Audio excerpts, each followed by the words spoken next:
Pasaje muy conocido en este día, culto de misiones, reunión de misión, libro de Mateo 25 y el versículo número, mi amado, 35, 36 y el versículo número 40. Mateo capítulo número 25, versículo número 35, 36 y el versículo número 40 para hacer lectura a la palabra de Dios en este momento en nombre de Jesús. Aleluya. Amén, mis hermanos. Mateo capítulo número 25, 35, 36 y 40. Dice la palabra de Dios en el versículo 35: porque tuve hambre y me diste de comer, tuve sed y me diste de beber, fui forastero y me recogiste, estuve desnudo y me cubriste, enfermo y me visitaste, en la cárcel y viniste a mí. Versículo número 40: y respondiendo el rey les dirá: de cierto os digo que cuando lo hiciste a uno de estos mis hermanos más pequeños, a mí me lo hiciste. Amén. Los hermanos pueden tomar asiento en el nombre de Jesús en esta tarde preciosa que Dios nos da. La verdad que es un privilegio estar en la presencia de Dios en este día, y bienvenidos a todos nuestros hermanos que nos visitan aquí. Que Dios los prospere, que Dios sea fortaleciendo cada día, cada momento de su vida en el nombre de Jesús. Amén, mis hermanos. Nosotros tenemos en esta tarde un culto de misiones, una reunión de misiones. Nuestra iglesia se llama Misión Evangélica Belén, Asamblea de Dios, Ministerio Belén. Pero somos una iglesia misionera por naturaleza. Somos una iglesia llamados para la misión, por causa de la misión, para la misión. Una misión, ¿qué es una misión? Una misión, mi amado, es, mi amado, ser enviados con una misión, con un propósito para rescatar a alguien del peligro que esté pasando en la vida. Cristo Jesús, humanamente como hombre, fue el primer misionero sobre la tierra. En la realidad, el primer misionero siempre fue Dios.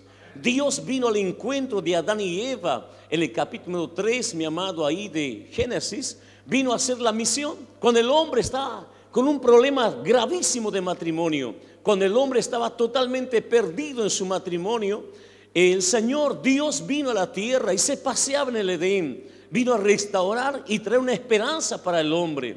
En el libro, mi amado, del Nuevo Testamento, en Mateo, el misionero por excelencia es Jesús, ya predestinado y profetizado por el propio, mi amado, Dios, que habría de nacer de la mujer, o la mujer daría a luz un hijo, la virgen daría a luz un hijo, y su nombre sería Emmanuel, Dios con nosotros. Jesús vino a la tierra con una misión, y la misión de Cristo justamente fue, mi amado, salvar a la raza humana. Sanar, salvar, perdonar, restaurar y dar vida a la raza humana. Esta era la misión de Cristo. Y morir en la cruz del Calvario y resucitar al tercer día. Jesús no era un turista en Jerusalén. Jesús no era, mi amado, un espectador de la multitud. Jesús era un misionero. Jesús vino con un propósito de salvar a la raza humana. Y ahora Dios nos ha dado la misma misión a nosotros. Tenemos una misión dada por Dios. Tenemos una responsabilidad dada por Dios. Cada cristiano, cada hombre, cada mujer que conoce a Cristo hoy tiene una misión. El hombre de Dios, la mujer de Dios, por no ofender, el creyente verdadero, realmente él abraza este compromiso, que es, mi amado, cumplir la visión de Dios. No hay dos visiones, no hay tres visiones, hay una sola visión. La visión de Dios, que el reino de Dios se establezca en la tierra. La propia oración de Jesús que dice, mi amado Padre, que tu reino venga a nosotros, que tu reino se establezca. Dios quiere, mi amado, establecer su reino sobre la faz de la tierra. ¿Y cómo va a establecer su reino? Con la palabra de Dios. ¿Y con quién va a establecer el reino? Con cada ser humano, con cada creyente que le acepta al Señor como su Señor y Salvador de su vida. Jesús, mi amado, va a establecer su reino en la tierra, que el reino de Dios se establezca. Entonces Dios nos dio esta misión a nosotros, esta misión de ir y predicar a todo el mundo, ir y predicar la palabra de Dios. Aquí en este pasaje del capítulo número 25 del libro de Mateo, el versículo número, mi amado, fíjese, el versículo 35 dice: tuve hambre y me diste de comer. Hoy existe hambre en la tierra. Dios dice que habría hambre en la tierra. Pero antes de continuar, quiero decirle algo: que Dios nunca nos va a enviar a la tierra sin los recursos. Usted tiene los recursos en su vida. Usted tiene una Biblia, 66 libros. Tiene una Biblia, tiene capítulos y versículos. Usted tiene una Biblia, mi amado, que de pronto es la palabra de Dios. Es toda la palabra. Dios le ha dado una Biblia a usted. ¿Para qué, mi amado? Para predicarla, para ministrarla, para llevar el mensaje. Y este mensaje está en su vida. Usted, mi amado, tiene todo usted para hacer la obra de Dios.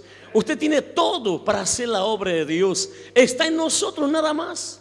Ya no tenemos que orar para salir a evangelizar. Tendremos que salir a evangelizar. Vamos a orar. No, ya no tenés que orar. Tenés que actuar, porque ya no es momento de orar, es momento de actuar. Vamos a hacer una campaña, vamos a orar. No, llega el momento de actuar, de hacerlo simplemente. O sea, de moverse en fe. Vamos a orar para que Dios nos dé carácter para hacer la obra. No se ora para tener carácter. En el camino Dios te forja, Dios te va moldeando. Entonces vamos a hacerlo en el nombre de Jesús de Nazaret.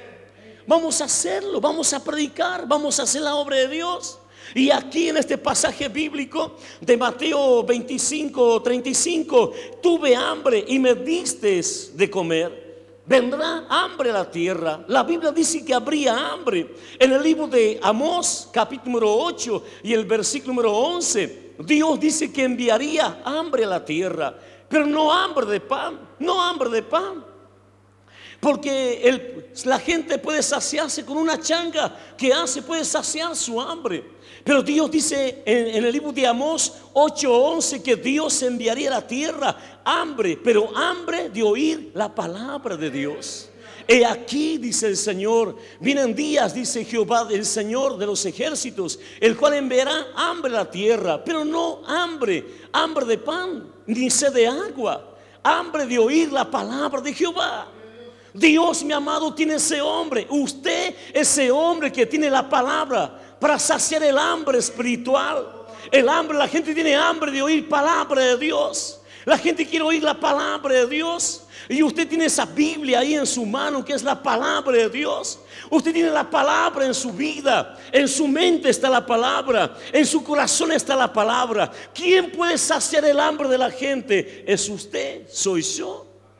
Nosotros tenemos esta palabra y nadie, aparte de un creyente, tiene esta palabra. Nosotros tenemos esta palabra que trae vida, esta palabra que produce avivamiento, esta palabra que es martillo, esta palabra que es fuego, esta palabra que es espada, esta palabra de Dios que, mi amor, que corre como río y a donde llega da vida. Y esta palabra lo tiene usted, lo tengo yo. Él nos dio esta palabra para saciar el hambre de la gente. Hambre física también. Hoy por hoy no solamente se predica con la palabra. Como ya vimos en el video anterior, cuánta gente, mi amado, sufriendo de hambre física. Y a la verdad, muchas veces uno hace la vista gorda, como se dice. Uno lo mira a la persona sufriendo y se va por el otro camino, o comienza a caminar rapidito para que no lo alcance. ¿Cuántas veces usted se para en un semáforo y alguien aparece con una necesidad y uno que hace escapa de la responsabilidad, huye de la responsabilidad? Y Dios dice que usted puede calmar el hambre de la gente, hambre de oír la palabra de Dios. En segundo lugar dice: me diste de comer. Tuve sed y me diste de beber. La palabra de Dios nos enseña, mi amado, que Dios es el que sacia la sed espiritual, la sed física y la sed espiritual. El Señor dice en el libro del profeta Isaías 55:1: venid a mí los sedientos, los que tienen sed. Pero cuando Él dice venid a mí los sedientos, también nos pone a nosotros en el lugar. ¿Por qué, mi amado? Porque ¿quién puede saciar la sed espiritual de la gente? Somos nosotros. El psicólogo, ¿qué es lo que? El psicólogo, mi amor, lo va a echar. Mire, si usted algún día fue a un psicólogo, le echa la culpa a otras personas, pero usted nunca tiene la culpa. Que usted no se hace cargo de sus problemas, siempre son los culpables los otros. Es malo, es no, comenzar a salir, comenzar a pasear, hacer lo que nunca hacías, tomarte el tiempo, pero no sacia la sed. Esa sed, ese vacío que la gente tiene se llama ausencia de Dios. ¿Y quién puede llenar esa ausencia de Dios? Es usted, soy yo, con la palabra de Dios que calma la sed. Por eso Dios dice: venid a mí, a todos los sedientos, venid a mí. Dios nos invita a venir a Él, a acercarnos a Él. Ahora usted y yo somos los hombres que hemos sido llamados para calmar el hambre espiritual, la sed espiritual. Somos los hombres que Dios ha llamado. Tuve sed y me diste de beber. Fui forastero y me recogiste. Forastero y advenedizo son aquellos que no tienen a Cristo en el corazón. La Biblia dice que son forasteros y advenedizos el que no tiene a Cristo en el corazón. Efesios capítulo número 2, versículo número 12, si no me equivoco. La palabra de Dios, 19, perdón. La Biblia nos enseña que usted era advenedizo, usted era forastero, usted no conocía a Dios, pero ahora pertenecemos a la familia de Dios. Porque dice: ahora ya no son más extranjeros ni advenedizos, sino conciudadanos de los reinos de los santos, miembros de la familia de Dios. Pero el que no conoce a Cristo, ¿qué es lo que es? Un advenedizo. El que no conoce a Cristo, ¿qué es lo que es? Un forastero espiritualmente. Él no tiene ciudadanía. Él es de acá, mi amado, de la tierra. Él es de Oberá, él es de Misiones, él es de la Argentina. Se terminó. Y si no tiene a Cristo, de aquí, derechito al infierno. Pero sin embargo usted tiene una ciudadanía. Usted no es más advenedizo. Usted no es un forastero. Usted es miembro de la familia de Dios. Usted pertenece a Dios. Ahora nuestra misión como iglesia es llegar a ellos, para que ya no sean más advenedizos, no rechazarles, no alejarnos de Él. ¿Cuánta gente emigra a esta ciudad de otros países y uno se enoja con los inmigrantes? Pero no debe ser así, al contrario. Debemos dar el ejemplo. Somos como dice acá, un crisol de gente inmigrante a esta ciudad. ¿Y qué dice la Biblia con respecto a esto? Deuteronomio 23:7. La palabra de Dios dice en Deuteronomio 23:7 que no debemos aborrecer a los extranjeros, a los advenedizos, a los extranjeros, a los que no son de aquí. Dice: no aborrezcas, dice al amonita, porque tú también, o sea, a tu hermano, no aborrezcas al egipcio. ¿Por qué, mi amado? Porque forastero fuiste en la tierra. Abraham era forastero. Abraham era del otro lado del río. Dios lo acogió, Dios lo llamó. Cuando nosotros no conocíamos a Cristo, estamos del otro lado del río. No conocíamos a Dios, pero sin embargo Jesús murió por nosotros. En la vida espiritual hay mucha gente forastera espiritualmente, advenedizos, que no tienen una patria, que no tienen una ciudadanía, que no están inscritos en el libro de la vida, que no están inscritos en el cielo. Porque el cielo no es una empresa, pero se parece. ¿En qué sentido? En toda empresa hay un portero. En toda empresa hay un portero. Y cuando usted llega a la empresa, yo quiero pasar, me llamo Víctor Jerez y quiero pasar a la empresa. ¿Cómo es tu nombre? Víctor Jerez. Y vamos a ver si tu nombre está escrito acá en el libro. Y comienza Víctor Menés, Víctor Pérez, Víctor Mamaní, Víctor Alfonso, Víctor Sarazúa, Víctor Zárate, Víctor Menés. No, Víctor Jerez no hay. Che, pero pará, yo soy bueno, no voy a robar, no hago nada malo, yo quiero de entrar a la empresa. No, pará, tu nombre no está escrito. Y toda esta gente, mi amado, que no tiene a Cristo en el corazón, que no conoce al Señor, rico, pobre, blanco, negro, quien quiera que sea, que no conoce a Dios, Él es un advenedizo, Él es un forastero. Y nosotros no podemos aborrecerlos, no podemos dejarles de predicar, no podemos abandonar nuestra tarea. Como iglesia de Cristo no podemos abandonar nuestra tarea. Fui forastero y me acogiste, o sea, me abrigaste, me llamaste, me cuidaste. Oh, mi amado, Jesús nos está enseñando aquí que debemos mirar por el forastero, por aquel que no es de aquí, aquel que no está en la iglesia, aquel que está perdido. Debemos sentir en nuestro corazón, amado, el dolor por la gente. Cuando alguien es advenedizo, forastero en otra ciudad, usted no sabe con quién hablar, usted busca amigos, está solo, no tiene dónde ir, no tiene dónde dormir, no tiene nada. Entonces dice: si a este lo hiciste, a mí me lo hiciste. Yo fui forastero también. Versículo número 26, por favor. El Mateo 5:26, la palabra de Dios dice: estuve desnudo y me cubriste. Y esta desnudez está hablando tanto física como espiritual. La desnudez, ¿de quién es? ¿Quién quiere verte desnudo? Es Satanás.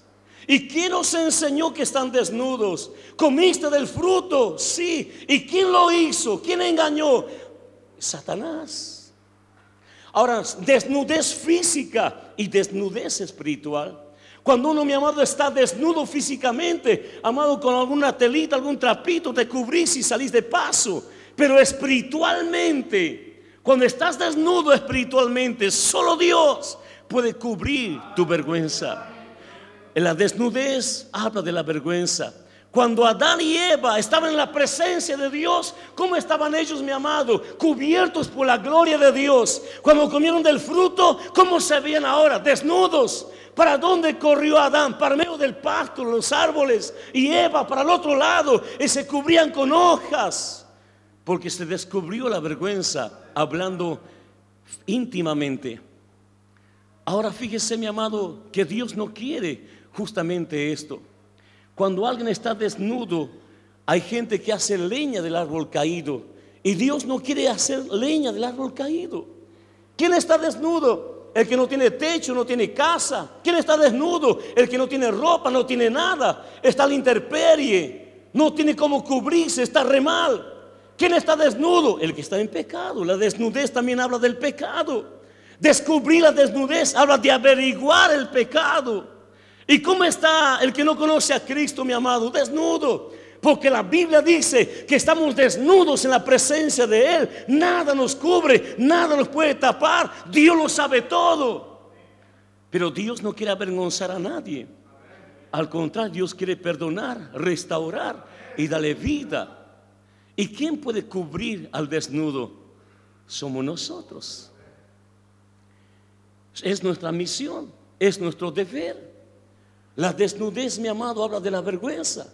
Cuando justamente Noé se tomó un par de vino y quedó desnudo, acostado, vinieron sus hijos, 2 de ellos se burlaron, pero el otro lo cubrió. Oh, mi amado, la Biblia habla que debemos cubrir la desnudez del desnudo. Cristo, mi amado, nos enseña: estuve desnudo y me cubriste. Acompáñeme a abrir su Biblia ahí, mi hermano. Fíjese lo que dice Isaías 58, versículo número 7. El Señor nos invita a cubrirlo, a taparlo, no a apañarlo, sino a decir: mira, Jesús te cubre con su sangre, Jesús te limpia, Jesús te purifica. Buscar el amparo de Dios en la vida. La palabra de Dios aquí en el profeta Isaías 58, 7 nos enseña que es nuestro deber, así como Él lo hizo. La Biblia dice, mi amado, en Isaías 58, versículo número 7, está diciendo así la palabra de Dios aquí. Dice así: no es que partas tu pan con el hambriento y des a los pobres errantes cobertura, o sea, que tapes su vergüenza, que le cubras, le guardes. Cuando veas, dice, al desnudo, lo cubras y no te escondas de tu hermano. ¿Cuánta gente que hoy en el día dejó el evangelio, se apartó de Dios y su vergüenza está a la vista? ¿Quién se apartó? El que fuma, toma, se emborracha, se droga, tomó otros caminos. Se fue como el hijo pródigo, se descarrió a voluntad, se perdió a voluntad, se fue, se apartó. Y como iglesia de Cristo, ¿para qué estamos nosotros? Para criticar, murmurar, hacer leña del árbol caído, terminar con la vida de la persona. No, mi querido, estamos para cubrir. No estamos para descubrir, estamos para cubrir con la sangre de Cristo, con el amor de Dios que Dios nos ha dado a nosotros. Entonces no te escapes, no te vayas de tu hermano. Si tu hermano se apartó y lamentablemente se largó a los vicios y a todo lo que ya dijimos y está perdido, mi deber, nuestro deber como iglesia de Cristo es llegar al desnudo, cubrirle, ampararle, defenderle, traerle a la casa de Dios, restaurarle, mi amado. Vosotros que sois fuertes espiritualmente, la Biblia dice, restaurarle con espíritu de mansedumbre. ¿Para qué? Para que se sienta en casa. No, mi amado, hacer leña del árbol caído y aprovechar la movida, ¿viste? Eso te pasa por esto, por esto, por esto. Yo te había dicho, miserable, pecador. No, mi querido, la Biblia dice, haced con los demás lo que queréis que hagan con vosotros. Cubrir la desnudez. Está hablando, mi amado, de amparar y cuidar. Estuve enfermo y me visitaste. Enfermo. No está hablando aquí solamente de enfermedad, mi amado, física, sino espiritual. Estuve enfermo y me visitaste. Enfermo no solamente físicamente, sino espiritualmente también. Porque físicamente cualquiera se enferma, va al médico, hoy, mañana regresa y se sana. Pero enfermo espiritualmente. ¿Quién es el enfermo espiritualmente? Si miramos espiritualmente, la Biblia dice, porque muchos comen y beben dignamente, por lo cual hay muchos enfermos y debilitados en la fe. Se enfermó, se hirió, vuelve a lo mismo, se apartó del evangelio, se enfermó. ¿Cuánta gente, mi amado, que se apartó del evangelio ya hizo algo malo? Porque la naturaleza del ser humano es hacer lo malo y no lo bueno. ¿Por qué será? Amado, lo ilegal es lo que más le gusta y lo legal no le gusta. Se apartó, se dejó la barba, se dejó crecer el pelo, las uñas, pelo largo, se descamisó. Y es más, todavía tiene bronca el pastor, bronca la iglesia, habla mal del pueblo, porque es así el que está enfermo. ¿Y cuántas veces usted escuchó esta frase? Me tenés enfermo, estás enfermo. ¿Y qué vamos a hacer del enfermo físico? ¿Nos vamos a ir? ¿Lo vamos a dejar? ¿O lo vamos a sanar? ¿Qué dijo Jesús? El propio Jesús, fíjese aquí, Mateo 10:8. El propio Jesús dijo en Mateo 10:8, nuestra misión, Jesús cumpliendo su misión.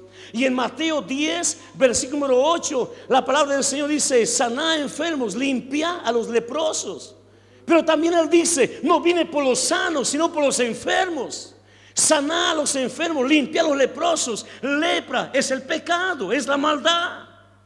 Enfermo puede ser tanto físicamente como mentalmente enfermo, perdido en la vida. Y nosotros como iglesia no podemos dejar de cumplir nuestra misión. Al contrario, debemos acercarnos a Él, porque esta es nuestra misión. La misión es acercarnos a Él. Y por último, fíjese la recomendación de Jesús aquí. En el capítulo número 25, versículo 36 del libro de Mateo dice, estuve enfermo y me visitaste. Escucha ahora, en la cárcel y viniste a mí. En la cárcel. Jesús nunca estuvo en la cárcel. En la cárcel y viniste a mí. El creyente ya no solamente está apartado, ya no solamente practica lo malo, ya no solamente está en el vicio.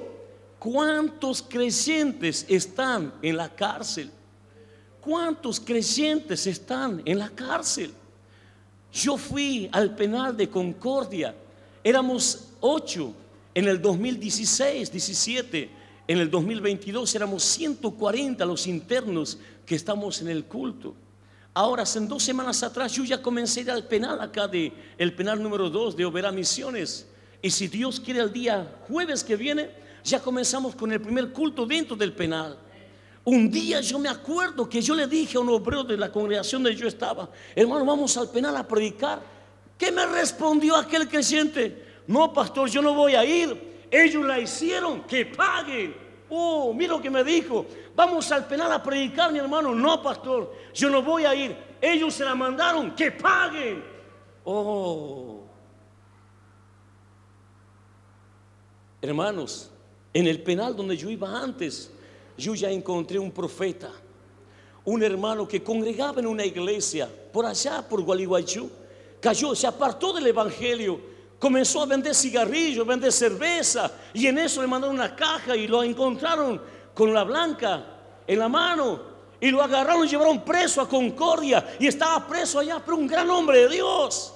Hermano, agarraba la guitarra, cantaba en los cultos, comenzaba a cantar, y de pronto Dios lo usaba en profecía, comenzaba a profetizar en medio del culto, dentro del penal. Y yo, sorprendido, mi amado, digo, ¿cómo puede ser un semejante hombre de Dios, de estos, que esté preso aquí en el penal? Yo me admiraba como persona, me admiraba porque él estaba ahí. Él dice: yo me descuidé, pastor, hoy estoy aquí en el penal, pero de aquí voy a salir. En estas 2 semanas que yo fui aquí al penal número 2, me encontré con otros creyentes también, creyentes de cuna, creyentes apartados dentro del penal. Y ahora Jesús, hace 2000 años atrás, Él ya dice: estuve en la cárcel, poniéndose en el lugar del pecador. Estuve en la cárcel y me visitaste, estuviste conmigo, me ayudaste. Sos una persona que luchaste a mi lado, me ayudó. En otras palabras, te interesaste en mí. Y usted dirá: Señor, ¿cuándo te vimos así? Cuando lo hiciste a uno de estos pequeños, cuando diste pan a uno de estos pequeños, cuando diste agua a uno de estos pequeños, cuando cubriste a un forastero, lo acogiste en tu casa, cuando estaba desnudo y le cubriste, cuando estaba enfermo y me visitaste, y cuando estaba en la cárcel viniste a mí. Oh, no me abandonaste. ¿Sabe qué pasa, mi hermano? No debemos perder la sensibilidad, el amor por las almas que se pierden. No podemos perder la sensibilidad. No podemos sentirnos mejor que ellos. No podemos dejar de lado la palabra de Dios. Es nuestra misión ir por todo el mundo y predicar el evangelio. En otras palabras, ve al hospital, allá hay enfermos, ve a las necesidades de los barrios. Hay gente con hambre, hay gente desnuda. Oh, está diciendo, mi amado, ve a la cárcel y predica la palabra. Hay gente apartada, tráelo a los pies de Cristo. Haznos volver al rebaño del Señor. No pierda la sensibilidad.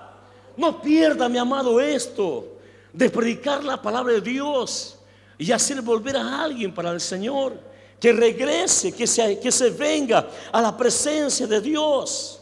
Entonces, mi amado, Él se alegrará. Porque de lo contrario, si no cumplimos con nuestra responsabilidad, mira lo que la palabra de Dios dice, mi amado, en el versículo 44, 45 y 46. Hay un peligro grave si yo no cumplo con la responsabilidad.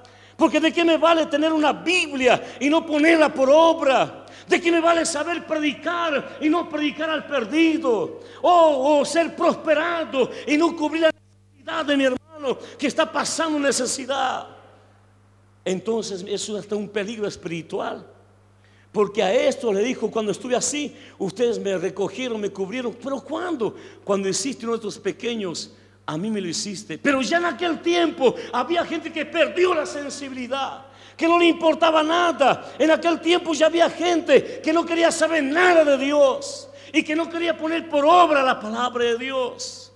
¿Y qué dice la palabra de Dios respecto a esto? Aquí en el capítulo número 25, versículo 44, dice la palabra de Dios: entonces también ellos le respondieron: Señor, ¿cuándo te vimos hambriento, sediento, forastero, desnudo o enfermo o en la cárcel y no te servimos? Entonces el 45, entonces le respondió diciendo: de cierto os digo que cuando lo hiciste a uno de estos pequeños, pues de cierto os digo, cuando uno de ellos más pequeños, tampoco a mí me lo hiciste. Si no lo hiciste tampoco a mí. El 46, irán estos al castigo eterno y al juicio, al castigo eterno, más los justos, a la vida eterna. Hay un castigo, mi amado, la perdición eterna para aquel que no hace las cosas de Dios.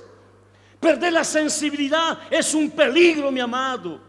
Perder la sensibilidad, no importarse por el otro, abandonar completamente, no importarse nada, como aquel hombre que descendía de Jerusalén e iba a Jericó, cayó en manos de ladrones. El sacerdote pasaba por el camino, lo vio, no sintió nada, lo abandonó, lo dejó tirado y se fue, no le importó.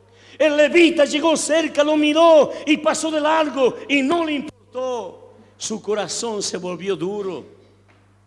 Él ya no quería saber más nada con la vida del prójimo. Estaba preocupado en sí mismo. Que Dios te guarde, amada iglesia, de mirar por tu vida, por tu vida, por tu vida solamente. Mirar por tus bienes materiales solamente. Mirar por usted. ¿Qué dice la palabra, pastor? Aquel que salva su vida la perderá, y aquel que pierde su vida por causa mía, este lo salvará. No estoy diciendo que no hay que mirar por nuestros bienes, por nuestro material. Debemos mirar, pero no debe ser la prioridad. La prioridad son las almas que no tienen a Cristo. Son las ovejas perdidas, la gente que no conoce a Dios. Usted tiene necesidad, yo tengo necesidad, todos tenemos necesidad. Pero si solamente miramos por nosotros y no miramos por el prójimo, amados, estamos mal. Porque Cristo no solamente dice ama a tu prójimo, sino que ama a tu enemigo. ¿Cuántos de nosotros no amamos a nuestros vecinos? Al que nos insulta, nos tira a la basura, nos maltrata. ¿Cuántos de nosotros quizás no amamos a nuestros parientes que nos aborrecen por ser creyentes? Pero debemos amarlos. ¿Cuántos de nosotros estamos dispuestos a soportar por la causa de Cristo? Si alguien viene y te pega una mejilla, ¿qué dice la Biblia? Dale la otra mejilla. Si alguien te ultraja, bendice a aquel, bendiga lo que él te ultraja. Si alguien te dice llévame una misa, ve dos con él. Alguien te pide, dale, para que seáis perfectos delante de Dios. Cumplir, mi amado, la palabra del Señor, teniendo misericordia de aquel que no tiene a Cristo en el corazón. Este es nuestro deber como iglesia de Cristo. Esta es nuestra misión como iglesia de Cristo, nuestra responsabilidad como iglesia de Cristo. Y usted tiene todo para hacerlo. Mire, mi amado, quiero invitarle a abrir su Biblia. Isaías 42, versículo número 7. Versículo número 6 y 7. Usted es un hombre llamado por Dios. Usted es una mujer llamada por Dios. Y Dios te dio todos los recursos. Isaías 42, 6. Yo, Jehová, te he llamado en justicia. Te sostendré por tu mano, te guardaré. Te pondré por pacto al pueblo y por luz a las naciones. ¿Y para qué Dios nos puso? ¿Para qué Dios te llamó? ¿Para qué Dios te puso? Escuche, estuve en la cárcel y viniste a mí. ¿Quién está en la cárcel? Cárcel física y cárcel espiritual. La cárcel física, un abogado te puede sacar. La cárcel física, usted se comporta bien y puede salir con libertad, mi amado, por un buen comportamiento. Pero la cárcel espiritual, la opresión espiritual, solamente Cristo te puede sacar. Y solamente usted como hombre de Dios puede sacar de la cárcel espiritual a aquel que está preso en las tinieblas. Aquí Isaías 42, 7 dice: para que abras los ojos de los ciegos, para que saques de la cárcel a los presos de la casa de prisión, de los que moran en tinieblas. Esta gente que está sin Cristo, esta gente que no conoce a Dios, está en la cárcel espiritual, encarcelados espiritualmente. Ellos quieren salir y no pueden salir. Ellos quieren ser libres y no pueden ser libres. Pero usted sí puede llegar allá. Mire, mi amado, nosotros creyentes tenemos tal respaldo que ni el presidente de la República Argentina lo tiene. El presidente de la República Argentina tiene el respaldo del Cabildo, de la Casa Rosada, del gobierno. Pero nuestro respaldo es teocrático, viene del cielo nuestro respaldo. El presidente tiene, mi amado, sus estatutos terrenales de la nación, pero nosotros, nuestra palabra viene del cielo. Él tiene poder, el presidente tiene poder dado por los hombres, pero usted tiene un poder dado por Dios. Dios te da el poder. El presidente no entra a lugares que nosotros podemos entrar. El presidente normalmente no va a la cárcel a predicar celda por celda. Él no va a ir, mi amado. ¿Por qué no? Porque tiene miedo que lo agarren y lo maten. Pero un creyente, un hijo de Dios, usted que está aquí, usted tiene el respaldo, el poder y la gracia de Dios para entrar al penal donde nadie puede entrar. Allá usted sí puede entrar porque Dios está con tu vida.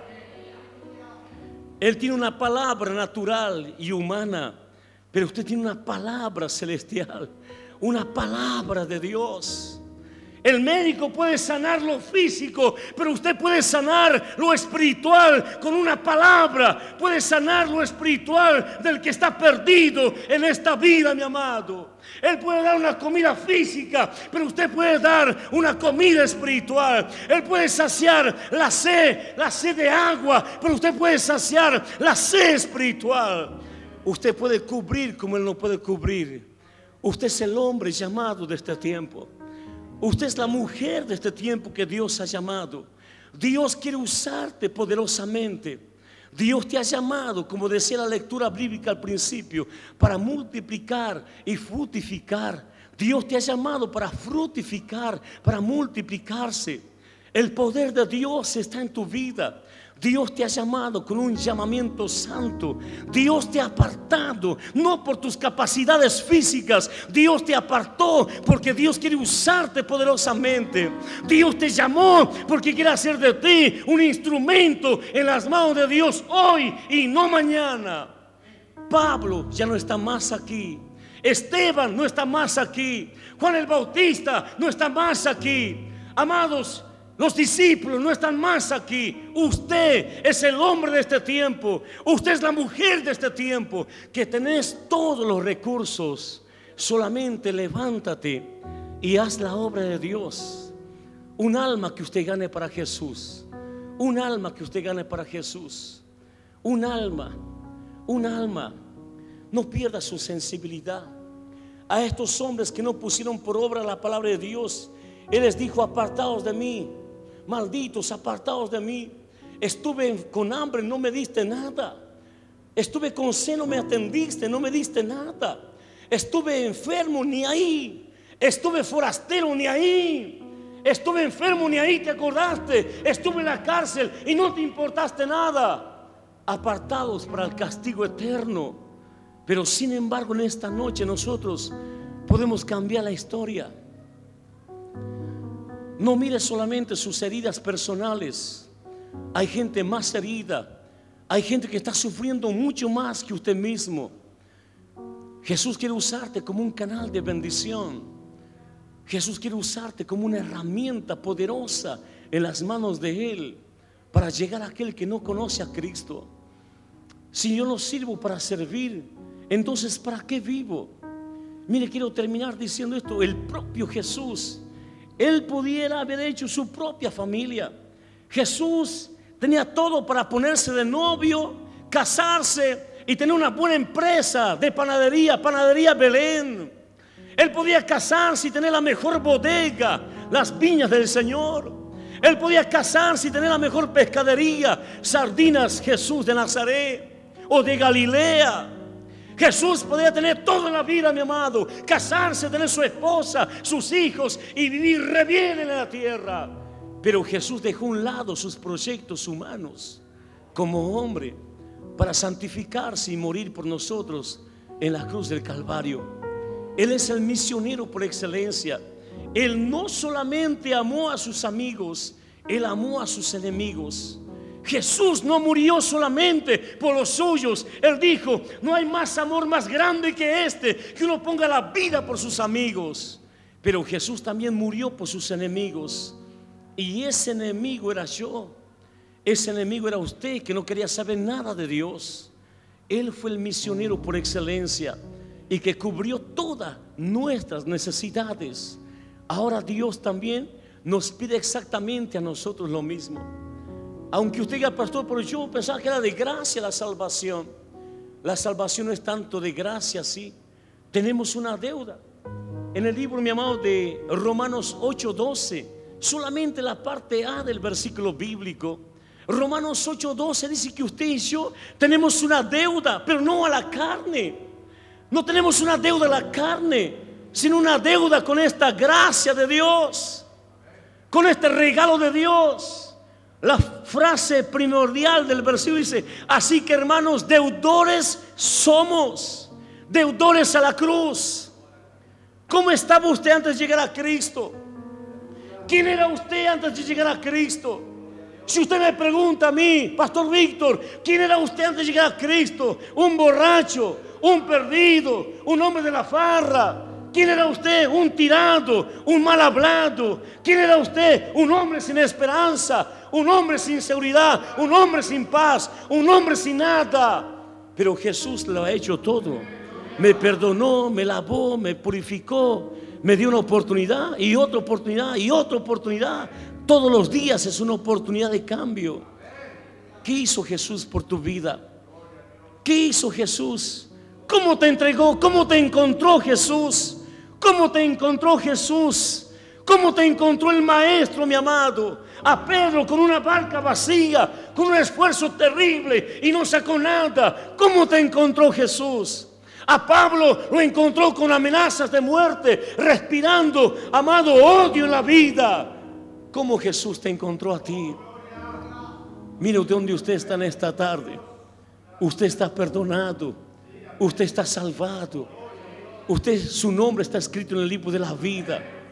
Pero cuánta gente en este mismo momento, en esta ciudad, está gimiendo, está llorando.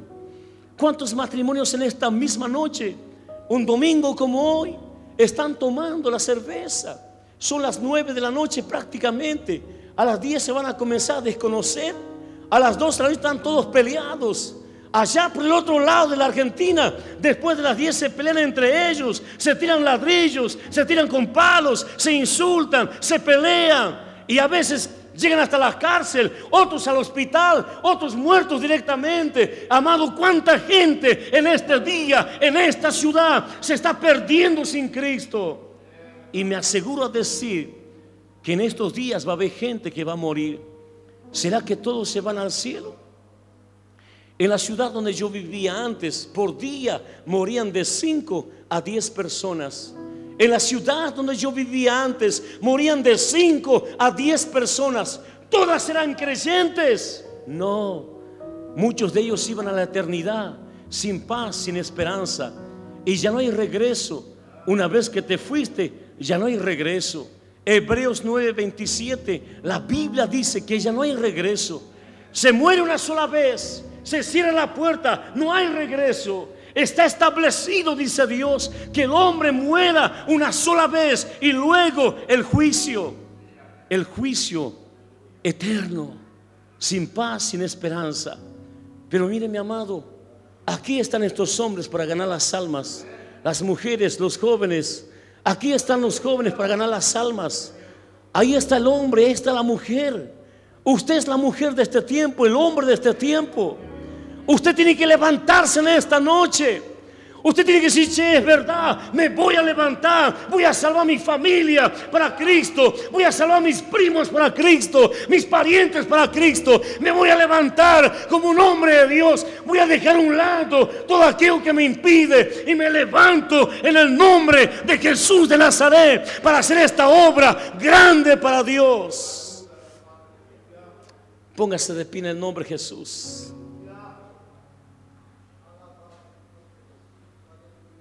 Increíble, pero hasta el día de hoy, aquella frase bíblica, Isaías 6:8, esta frase, este versículo bíblico, Isaías 6:8, en el cielo todavía Dios está diciendo: ¿a quién enviaré?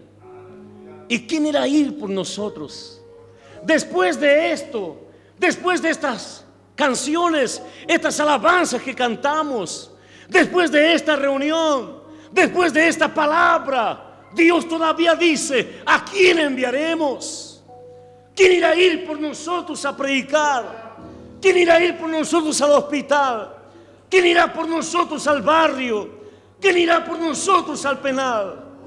Usted puede decir en esta noche: heme aquí, Señor. Si usted es este hombre pasa acá adelante, quiero orar por tu vida. Dios te va a usar para salvar tu familia. Dios te va a usar para salvar tu casa, para salvar tu hogar. Y si ves alguna necesidad, amado, no escape del necesitado.